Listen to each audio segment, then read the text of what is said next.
lyonradio.com.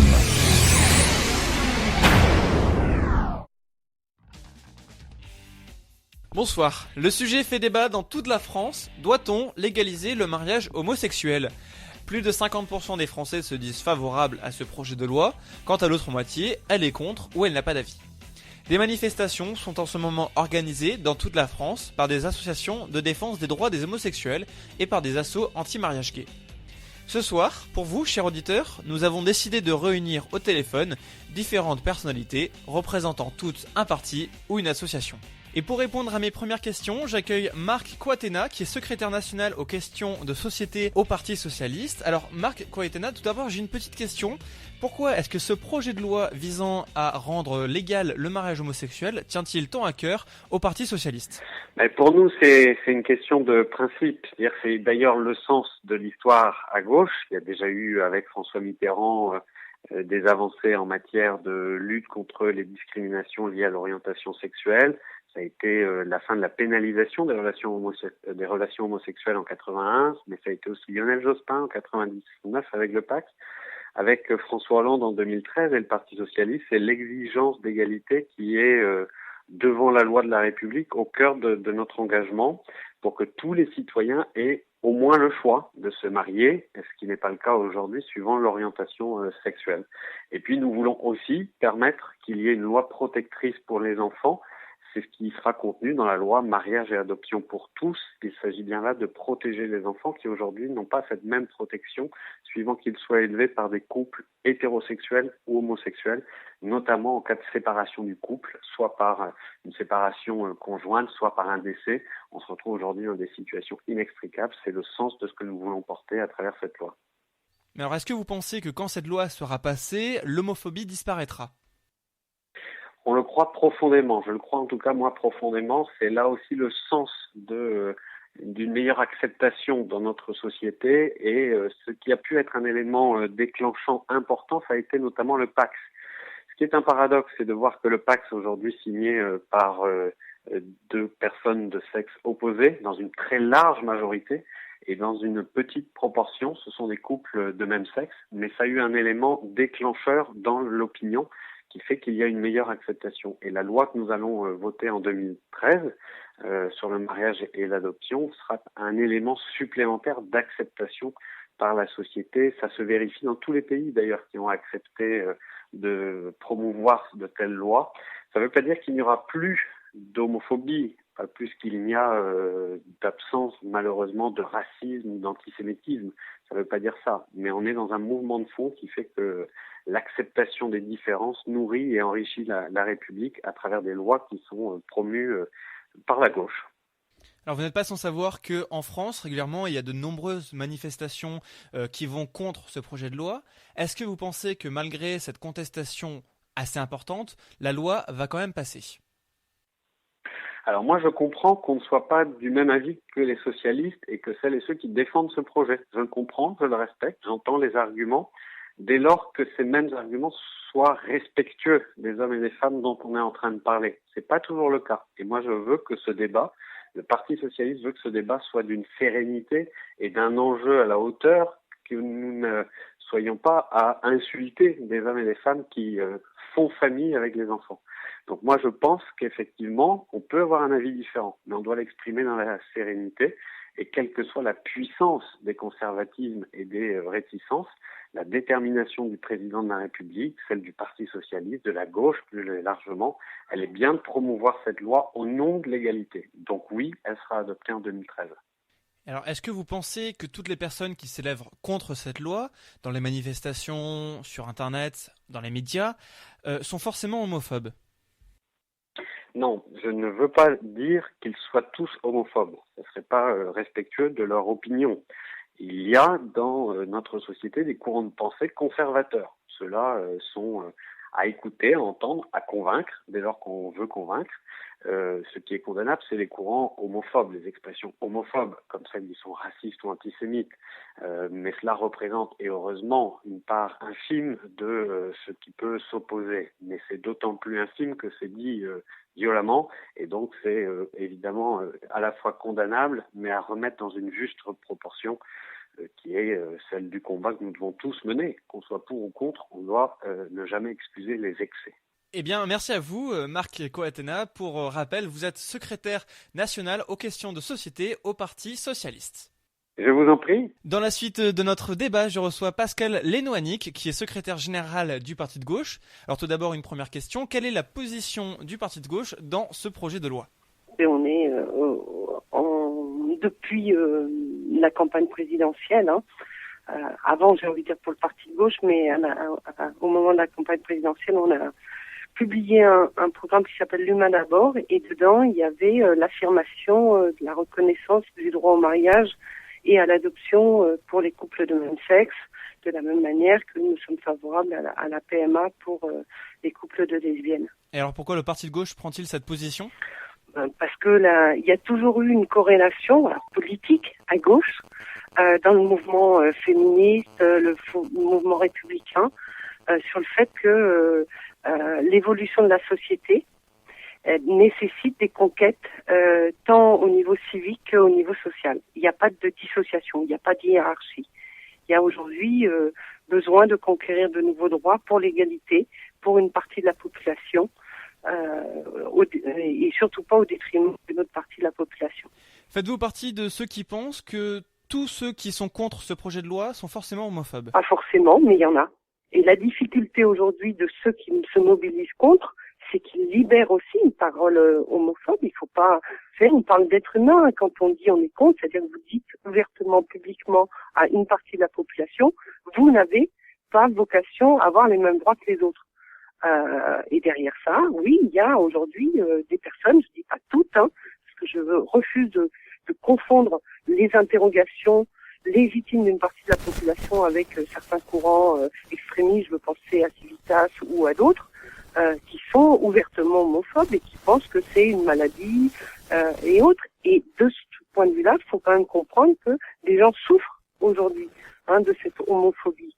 Le nombre de jeunes qui sont en rupture familiale a augmenté, le nombre d'insultes et de propos homophobes ont augmenté. Donc oui, il y a un enjeu aussi à faire reculer cela. Et enfin, qu'est-ce que vous désireriez dire à nos auditeurs qui peut-être sont contre ce projet de loi ? Et je pense que d'abord il faut leur dire que s'ils sont dans l'interrogation en se disant on va plus reconnaître le droit, je sais pas, à être un homme ou une femme, c'est pas du tout le problème. Le mariage est un mariage civil depuis la Révolution française. Donc pour celles et ceux qui, pour des raisons religieuses, de conviction personnelle, ne sont pas opposés, ce n'est pas une atteinte à leurs convictions. C'est juste que dans la société laïque aujourd'hui, on laisse la place à chacun de pouvoir s'organiser et souscrire le contrat qu'il veut. Donc c'est un contrat c'est un contrat d'amour. Je crois qu'il faut qu'ils le comprennent. C'est ça l'enjeu, c'est de comprendre aujourd'hui que, contrairement au 19e siècle, où on se mariait par intérêt, où les pères choisissaient les maris pour leurs femmes, on a conquis cette liberté pour les hétérosexuels de pouvoir se marier par amour.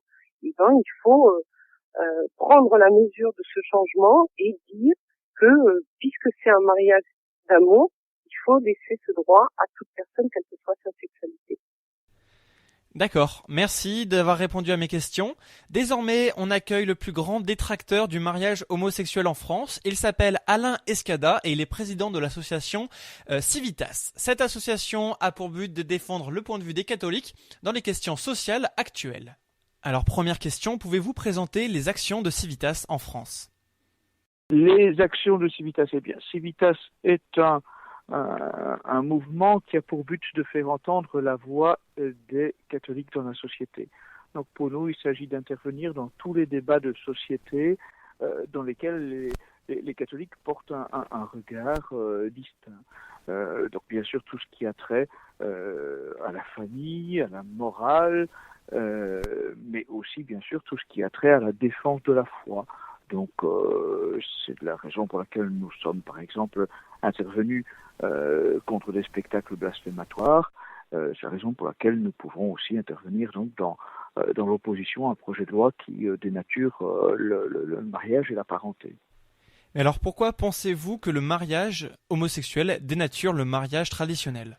Il le dénature tout simplement parce que cette institution du mariage, jusqu'à aujourd'hui et depuis l'origine de cette civilisation, reposait avant tout sur deux conditions. Que ce soit l'union de deux personnes, d'une part, que ces deux personnes soient un homme et une femme, d'autre part. Le fait que l'on remette en cause la seconde condition, que ce soit l'union d'un homme et d'une femme, cela, en fait, cela permet, c'est la boîte de Pandore que l'on ouvre, cela permet de remettre en cause toutes les réglementations qui encadrent le mariage. C'est la voie ouverte, la porte ouverte à demain l'institutionnalisation d'un mariage polygame, d'un mariage incestueux, pour la bonne et simple raison que si désormais le mariage doit être pour tous, sans plus aucune autre règle raisonnable que la reconnaissance d'un amour déclaré devant le maire, eh bien, rien n'empêche demain que 3-4 personnes se présentent devant le maire et disent qu'elles s'aiment et qu'elles demandent à leur tour leur droit au mariage pour tous. Et cela vaut pour un père et sa fille, un frère et sa sœur, qui auraient un penchant incestueux et qui tout en le partageant de façon consentie, demanderaient également le droit au mariage pour tous. En réalité, c'est vraiment une remise en question d'une règle fondamentale de société dont on ne voit pas quelle est la fin des conséquences négatives. Pour nous, le mariage, c'est et ça doit rester l'union de deux personnes, un homme et une femme, en vue de procréer et par la sorte de contribuer à la pérennisation de la société. Mais alors, quel est votre avis sur l'homosexualité? Pour vous, est-ce une maladie ou un défaut? Alors, pour nous, l'homosexualité déroge à la norme. Il ne s'agit pas par là de dire ou de juger les personnes. Il ne s'agit pas de stigmatiser les homosexuels. Il s'agit de dire que le comportement homosexuel, la pratique homosexuelle déroge à la norme. Mais alors, que répondez-vous aux personnes qui disent que Civitas est un mouvement homophobe? Que l'homophobie est un concept inventé par le lobby homosexuel pour museler et disqualifier tous les opposants à ces revendications. Il suffit pour ça de se souvenir de ce que on avait donné comme définition, d'une certaine façon, le président de SOS Homophobie en 2004, lorsqu'il avait déclaré « Quiconque est contre le mariage homosexuel est homophobe ». En réalité, c'est bien la démonstration que le terme est une espèce d'anathème qui vise à mettre au pilori, à clouer au pilori tout opposant. Niez-vous l'existence d'un amour homosexuel? Alors, qu'il y ait des homosexuels qui s'aiment, je veux bien le croire et le considérer. Ça ne veut pas dire pour autant que la société est à normaliser et institutionnaliser ce type d'amour. Et enfin, dernière question, quand la loi passera en 2013, comment va réagir Civitas? Eh bien, nous allons bien sûr encourager les élus locaux, les maires adjoints, à entrer en résistance. Nous allons les encourager et les assister dans une forme de résistance à une loi que nous considérons injuste. Une loi qui nie une évidence anthropologique qui a été communément admise pendant 20 siècles. Donc nous considérons que une loi n'est pas réellement légitime si elle est opposée au bien commun. Et qu'en l'occurrence, la négation de la réalité anthropologique communément admise depuis 20 siècles s'oppose directement au bien commun. Eh bien, merci d'avoir répondu à mes questions. Cette émission touche désormais à sa fin. Merci encore à ceux qui ont pris part dans cette discussion. Alain Escada, président du Civitas que l'on vient d'entendre. Marc Coatena, qui est secrétaire général des questions de société au Parti Socialiste. Et enfin, Pascal Lenéouanic, qui est secrétaire général du Parti de gauche.